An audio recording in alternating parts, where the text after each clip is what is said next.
Hello ছোট্ট বন্ধুরা, আজ আমরা শিখব ব্যঞ্জনবর্ণ প থেকে তালব্য স পর্যন্ত।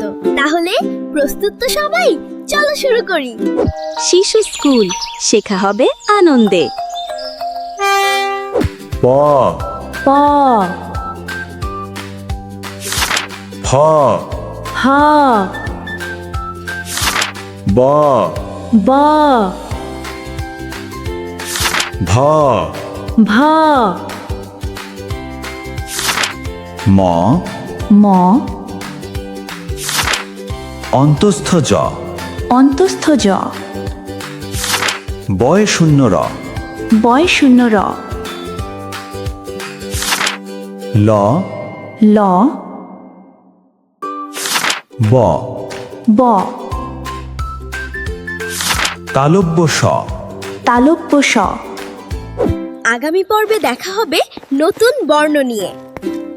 টাটা।